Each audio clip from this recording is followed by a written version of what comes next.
এর মধ্যে হবে না তাড়াতাড়ি। যারা এই প্রতিযোগিতায় অংশগ্রহণ করতে চান তাদের উদ্দেশ্যে জানাই, আপনারা কয়েকটা নিয়ম জেনে নিন। আপনারা যেখানে বসে থাকবেন সেখানে মাইক্রোফোন দিয়ে দেওয়া হবে। আপনি যদি সঠিক উত্তর দিতে পারেন 10 সেকেন্ড দেওয়া হবে।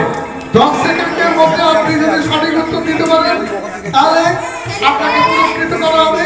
এবং প্রথম যিনি হাত তুলবেন একমাত্র তার কাছে গিয়ে কুইজ কন্টেস্টের উত্তর চাওয়া হবে।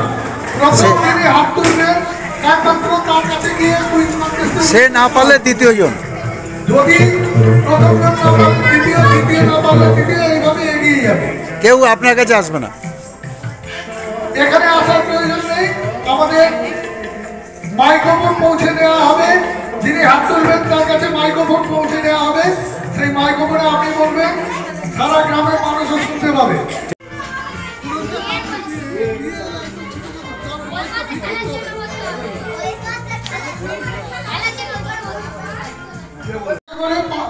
যদি বলে দেন যে না পারবো না, তাহলে চার পাশের জনের সঙ্গে সঙ্গে চলে যাবে পাশে, তিনি না পারলে আরেকজনকে। এইভাবে রেডি, শুরু হচ্ছে কুইজ কন্টেস্ট।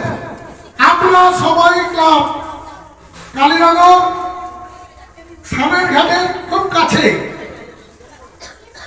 আমরা সবাই ক্লাবে রজত জয়ন্তী বর্ষের ৪র্থ দিনে প্রথম পর্বে থাকছে কুইজ কন্টেস্ট।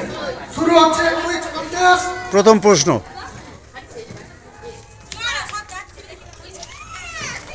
এই কুইজ কন্টেস্ট সর্বসাধারণ, সর্বসাধারণ। আবার বলে রাখি, এই কুইজ কন্টেস্ট সর্বসাধারণের জন্য 15টা প্রশ্ন থাকবে মা সরস্বতীকে দিয়ে। আমরা বেশি প্রশ্ন করিনি, 15টা প্রশ্ন মা সরস্বতীকে আর 15টা প্রশ্ন সাধারণ প্রশ্ন। প্রথম প্রশ্ন, এই মনে রাখবেন প্রথম প্রশ্নের কিন্তু ধর্মীয় ব্যাখ্যাটা দিতে হবে।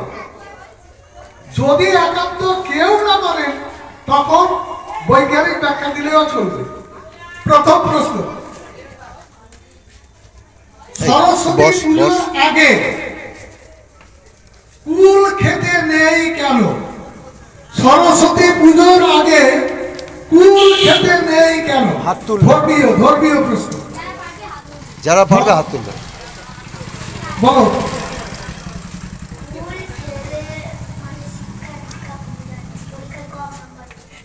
হলো না, ঠিক হলো না। ধর্মীয় কারণ জানাতে হবে। আর কেউ জানে? জানলে হাত তুলতে হবে সবাই, সর্বসাধারণ। বলো।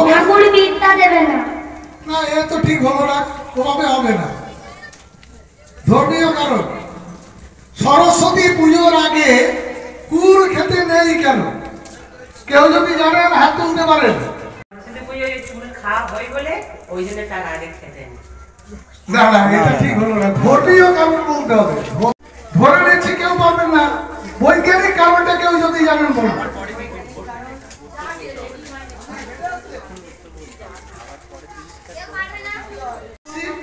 বিজ্ঞানের কারণ আমি বলে দেব। কেউ বলতে পারবেন সরস্বতী পুজোর আগে কুল খেতে নেই কেন? আমরা জানি কুল খেতে নেই, মা বিদ্যে দেবে না, ইত্যাদি ইত্যাদি। মা রেগে যাবে, ফেল করিয়ে দেবে ছেলেকে। বলো বলো বলো। কিন্তু বিজ্ঞানের কারণ, সরস্বতী পুজোর আগে কুল পাকে না। আংশিক সত্য হয়েছে বিজ্ঞানের কারণে, যে আংশিক সত্য সরস্বতী পুজোর আগে কুল পাকে না। আংশিক সত্য কেন পরে বলবো। তোমার জন্য একটা পুরস্কার থাকলো, যে ঠিকই বলেছি তাকে একটা পুরস্কার দিয়ে দেওয়া হবে। এখনই দেওয়া হবে না পরে? এখনই দিয়ে দেওয়া হোক। কে দেবে? পুরো এদিকে এখানে দাও পুরস্কারটা কে তুলে দেবে দেখ। পুরস্কারটা বলুন নামটা। আমাদের গ্রামে বয়োজ্যেষ্ঠ ভদ্রলোক শ্রী সুধন্য হালদার মহাশয় এই পুরস্কারটা তুলে দিচ্ছেন। আমরা জানি আপনারাও এখানে থেকে দেখছেন মা সরস্বতীর বাহন। এটা যদিও বাহনটার সঠিক রং হয়নি, আমি বলছি মা যেন আমাকে ক্ষমা করেন, বাহনটা সঠিক রং হয়নি। মা সরস্বতীর বাহন সাদা রাজহাঁস, এখানে সাদার উপরে একটু রং পড়ে গেছে, লালচে টাইপের রং পড়ে গেছে। মা সরস্বতীর বাহন কিন্তু সাদা রাজহাঁস। মা সরস্বতীর বাহন সাদা কেন আর রাজহাঁস কেন? কালো রাজহাঁস হতে পারতো, অন্য রঙের রাজহাঁস হতে পারতো, সাদা কেন আর রাজহাঁস কেন? কে বলতে পারবে? মা সরস্বতীর পছন্দের রং সাদা। কি? মা সরস্বতীর পছন্দের রং সাদা। আচ্ছা, সেই জন্য সঠিক উত্তর হলো না। এ বলবে পরে কে বলবে? মা সরস্বতী শ্বেত বর্ণ। শ্বেত বর্ণ? না না না, সেই জন্যও হলো না, একবারে সঠিক নয়। মা সরস্বতীর বাহন সাদা রাজহাঁস কেন? নাম বলুন। নাম নয়ন কয়াল, বাড়ি আমিরা। মা সরস্বতীর বাহন সাদা রজহংস, কারণ সাদা রজহংস স্বচ্ছতার প্রতীক। ঠিক আছে, তারপর তা হাঁস কেন? বিড়াল হতে পারতো তো, সাদা বিড়াল। কারণ সাদা রজহংসের একটা অদ্ভুত ক্ষমতা আছে, দুধ আর জলকে সম্পূর্ণভাবে আলাদা করতে পারে। একেবারে সঠিক উত্তর, হাততালি। একেবারে সঠিক উত্তর। পুরস্কারটি তুলে দিচ্ছেন হীরকজ্যোতি পত্রিকা নয়ন কয়ালকে, হীরকজ্যোতি পত্রিকার সম্পাদক শ্রী নীলরতন মণ্ডল। নীলরতন মণ্ডল পুরস্কারটি তুলে দিচ্ছেন। ধরুন। তাকে ওই জলটা খেতে দেন, তাহলে দেখবেন শুধু দুধটাই সে তুলে নিয়েছে আর জলটা পড়ে আছে। অর্থাৎ ছাত্রছাত্রীদের এইটা বলা হচ্ছে যে তোমরা সারটাকে নিয়ে নাও, অসারটাকে ছেড়ে দাও। এটা অনেকে পারবেন, কিন্তু তুমি লক্ষ্য করবে এবং অন্যান্যদের বলছি, অন্যান্য সদস্যদের, যে যে প্রথম হাত তুলবেন বা তুলবে তার কাছে তুমি চলে যাবে। খেয়াল রাখো, স্বর্গে দেবী সরস্বতীর পূজা সবচেয়ে প্রথমে কে করেছিলেন? মা দুর্গা। হলো না, ওইদিকে হাত উঠেছে, লক্ষ্য করো। ব্রহ্মা। একেবারে সঠিক উত্তর। স্বর্গে দেবী সরস্বতীর পূজা প্রথম করেছিলেন ব্রহ্মা। দুবার একেবারে সঠিক উত্তর দিয়েছে মা সরস্বতীকে দিয়ে। স্বর্গে দেবী সরস্বতীর পূজা সবচেয়ে প্রথমে যিনি করেছিলেন তিনি হলেন ভগবান ব্রহ্মা বা প্রজাপতি ব্রহ্মা বলা হয়। আমিরা থেকে এসছেন। আমরা তৃতীয় প্রশ্নে চলে যাচ্ছি। চতুর্থ প্রশ্ন। চতুর্থ প্রশ্নে চলে যাচ্ছি। এত গেল স্বর্গে প্রথম মা সরস্বতীর পুজো কে করেছিলেন, এ তো গেল।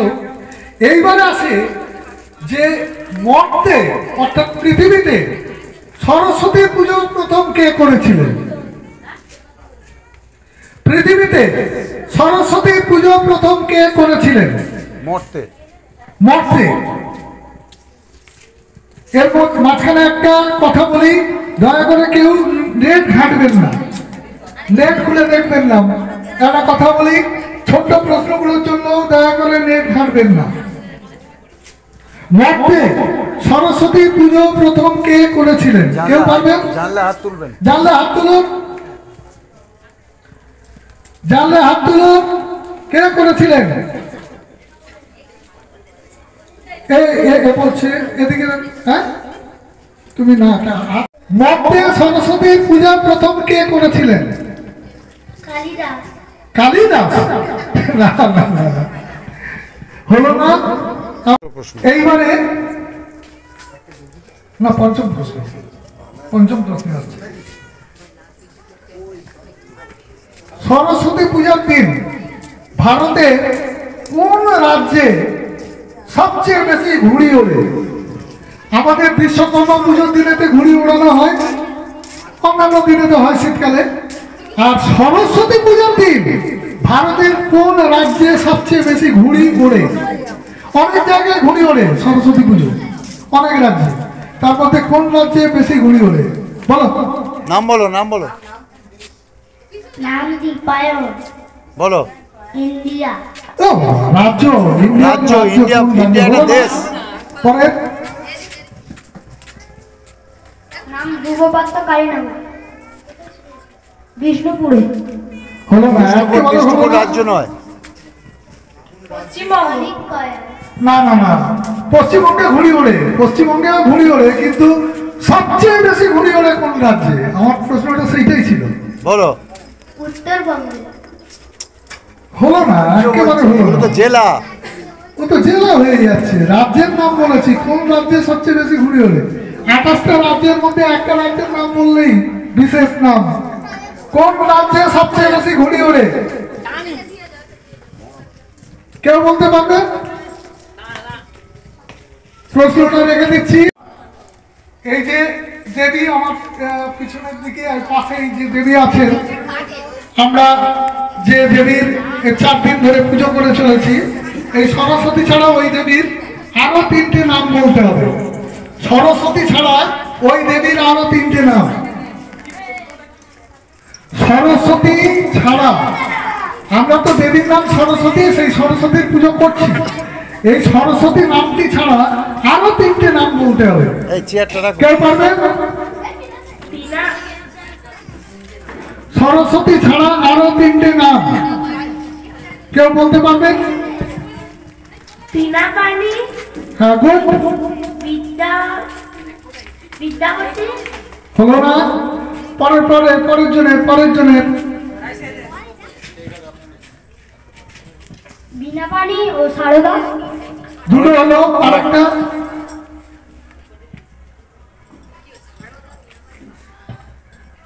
ওখানে নাম নয়ন কয়াল, বাড়ি আমিরা, বিনাপানি, শারদা এবং বাগদেবী। একেবারে সঠিক উত্তর। খুব ভালো উত্তর দিচ্ছে নয়ন কয়ালের হাতে।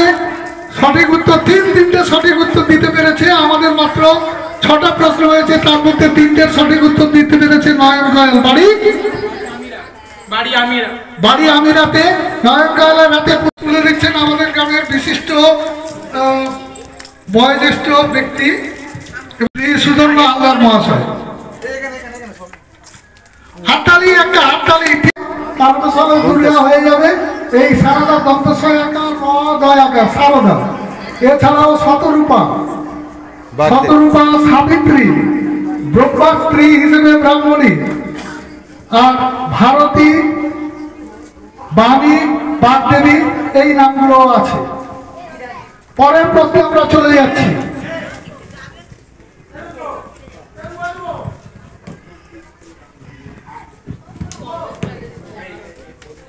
প্রশ্ন কি খুব কঠিন বা ভালো লাগছে না? ভালো লাগছে কি সবাই? হ্যাঁ, ভালো লাগছে বলছেন, তাহলে আমরা প্রশ্ন করে যেতে পারি। দেবী সরস্বতী, এখানে দেখছি 2টো হাত, সাধারণত 4টে হাত থাকে দেবী সরস্বতীর। সরস্বতীর হাতে একটা হাতে থাকে বই। আমরা যে বই পুজো দিই, দেবী সরস্বতীর হাতে যে বইগুলো থাকে, কি বই? দেবী সরস্বতীর হাতে কি বই থাকে? একেবারে সঠিক উত্তর। আপনার নামটি বলো? মোনালিসা বিশ্বাস। মোনালিসা বিশ্বাস একেবারে সঠিক উত্তর দিয়েছেন। আমি রবীন্দ্রনাথ হালদারকে অনুরোধ করবো, দাদা আপনি চলে আসুন।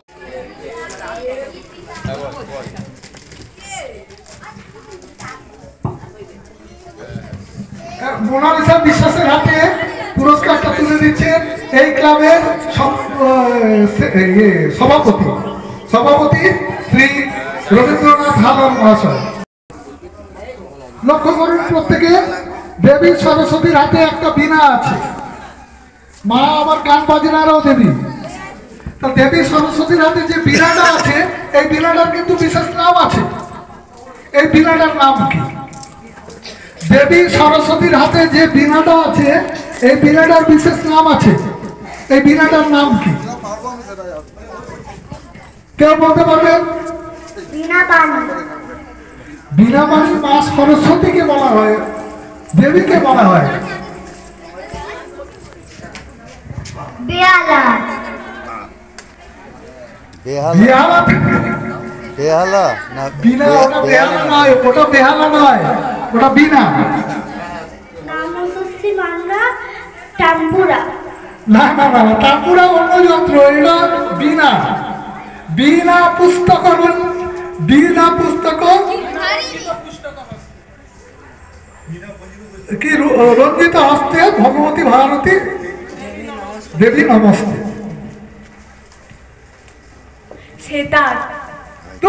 ও তো বিভিন্ন নাম, বাদ্যযন্ত্র বিভিন্ন ধরনের চুপি। না না, বীণা তো রুদ্র বীণা হলো না। রুদ্র বীণা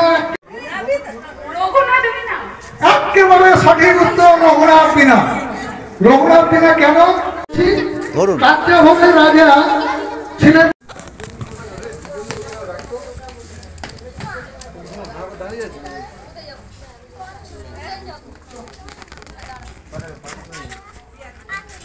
দেবী সরস্বতীর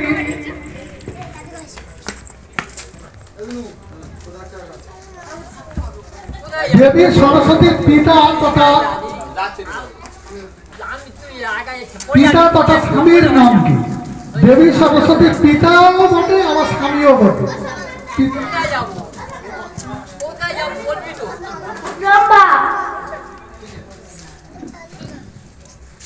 দেবী সরস্বতীর, ইনি আমাকে প্রথম বলেছেন, সঠিক বলেছেন।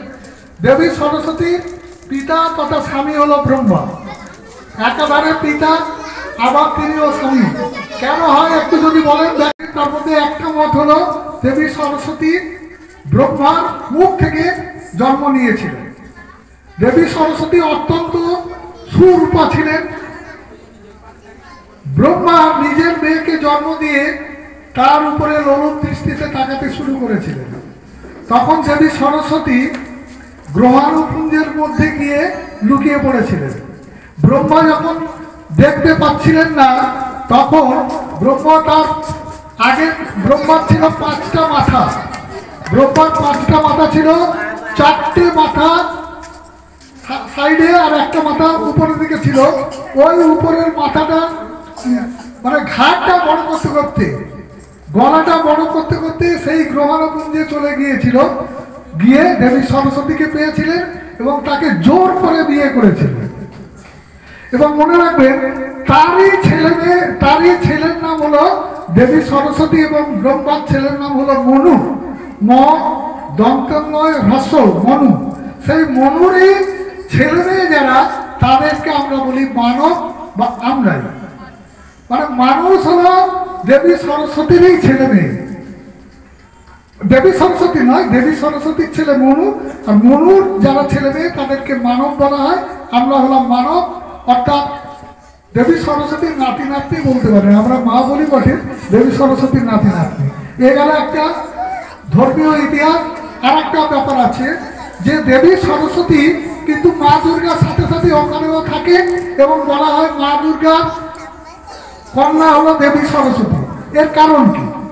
কারণ হলো দেবী সরস্বতীকে যখন লোলুপ দৃষ্টিতে তাকিয়ে এবং তার পিছনে ধাওয়া করে তাকে জোর করে বিয়ে করেছিলেন এবং তারই যে সন্তান হয়েছিল তার আগে জোর করে বিয়ে করতে গিয়েছিলেন, তখন এই খবরটা পেয়ে মহাদেব প্রচন্ড রেগে যান।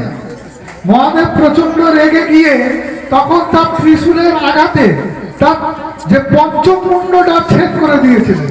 দাদা, তুমি তোমার মেয়ে যে তাকে তুমি ভোগ করছো, এত নোংরাম আমরা সইব না। ওই যে ছেদ করে দিয়েছিলেন মুন্ডটা, সেই মুন্ড ছেদের পরে হয়ে গিয়েছেন তিনি চতুরানন। এখন প্রজাপতি ব্রহ্মাকে বলা হয় চতুরানন, আগে কিন্তু পঞ্চানন ছিলেন তিনি, মানে 5টা আনন ছিল, আনন মানে মাথা। বুঝে গেল দেবী সরস্বতীর এই ইতিহাসটা।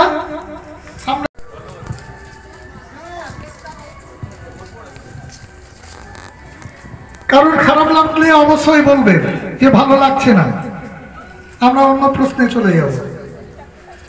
সরস্বতী নামের সরস্বতী দন্তস্বর দন্তেশ্বর তয় দীর্ঘই, দন্তস্বর দন্তেশ্বর বয় নয়, দন্তস্বর মানে আমাদের ব দুটো আছে জানেন, দুটো ব আছে। প্রথম প ফ ব, ওইটাকে ব উচ্চারণ করা হয়, আর পরের যে অন্তজ র ল ব, ওই বটাকে ও উচ্চারণ করা হয়। আমাদের অনেকেই জানেন না, আমি দেখি অনেকে পড়াবাস হয় এটা ঠিক করে বলেন না।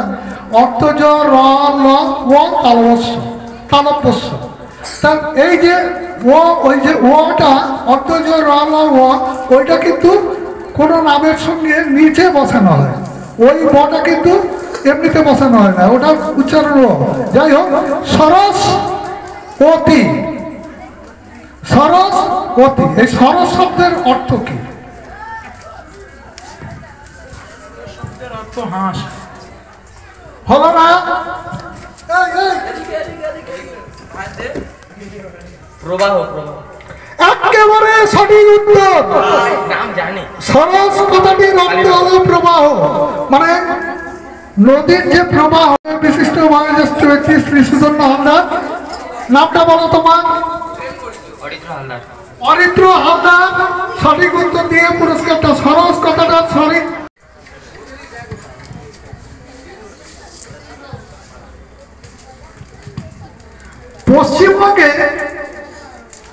পশ্চিমবঙ্গে একটা মন্দির আছে একটা জায়গায়, সেই মন্দিরে সরস্বতী পূজা কিন্তু প্রতিদিন হয়। পশ্চিমবঙ্গের একটাই মাত্র মন্দির, পশ্চিমবঙ্গে একটা মাত্র মন্দির, সেই মন্দিরে প্রতিদিন সরস্বতীর পুজো হয়। সেই মন্দিরটা কোথায়? সেই মন্দিরটা কোথায়? পশ্চিমবঙ্গের একটা মন্দিরে প্রতিদিন সরস্বতী পূজা হয়, সেই মন্দিরটা কোথায়? না, হংসেশ্বরী মন্দির আলাদা, ও তো হুগলি ডিস্ট্রিক্টে আছে, হংসেশ্বরী মন্দির না। আর ও তো নীলমন্দির, হংসেশ্বরী মন্দির নয়। যদি না পারে কিছুক্ষণ পরে জেলাটা বলবেন। হ্যাঁ, কেউ কেউ পারবে? পশ্চিমবঙ্গে একটা জায়গায়, শুধুমাত্র একটা, এত বড় পশ্চিমবঙ্গ রাজ্য, তার একটা জায়গায় সরস্বতীর পুজো করা হয়। এবং সরস্বতীর তারা পুজো করার কারণ একটা আছে, তাদের বাড়িতে সবাই বড় বড় ডাক্তার, বড় বড় ইঞ্জিনিয়ার পূর্বপুরুষ থেকে হয়ে এসেছে, সেই জন্য তাদের বাড়িতে সরস্বতী পুজো এখনো চলছে। পশ্চিমবঙ্গের কোথায় আমি এটা বলছি না, কেউ পাচ্ছেন না বলে আরো একটু অপেক্ষা করছি, শেষের দিকে বলবো। প্রশ্ন অনেকে হাত তুলবে, খেয়াল করে অনেকে হাত তুলবে, কোন হাতটা আগে উঠেছে তুমি লক্ষ্য করবে। সরস্বতী পুজোর দিনেতে হলদে রঙের পোশাক পরে এই যে ছাত্রছাত্রীরা পুষ্পাঞ্জলি দেয় বা হলদে রঙের পোশাক পরা হয়। এই হলদে রঙের পোশাক, বিশেষ করে মেয়েরা হলদে রঙের শাড়ি আর ছেলেরা হলদে রঙের পাঞ্জাবি পরে কেন? কেউ বলতে পারবেন? আসুন।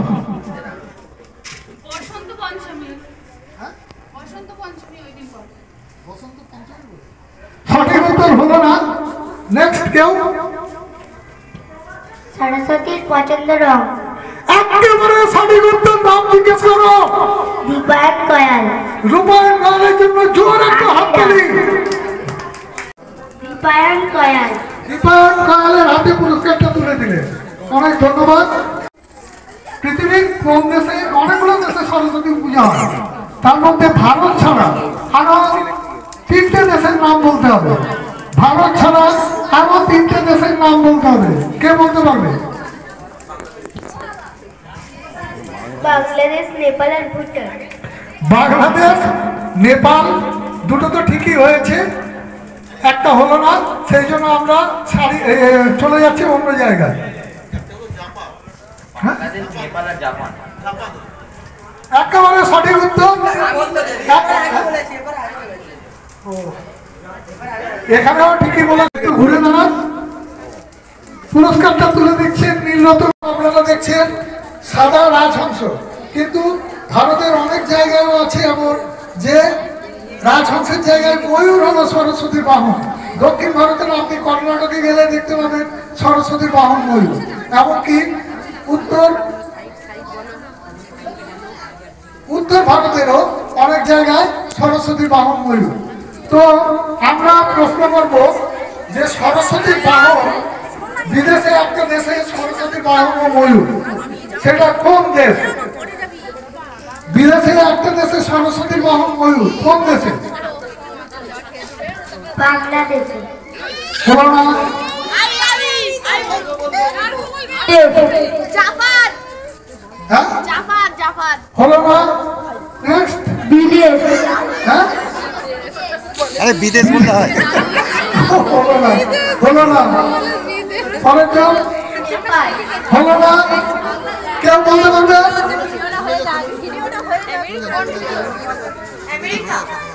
আমেরিকাতে নয়। হলো না। লন্ডন। হলো না। লন্ডন দেশ নয়। লন্ডন দেশ নয়, একটা শহর।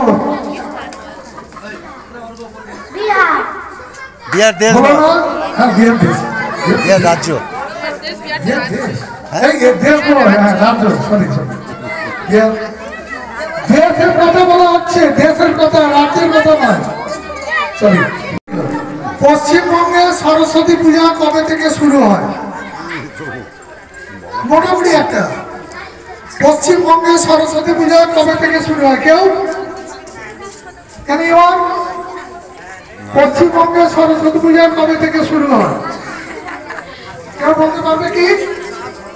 যখন সরস্বতী মা পড়ছিল তখন সালটা ওই বলতে হবে। ওই, ঠিক ঠিক মোটামুটি আর কি একটা ধারণা দিতে হবে।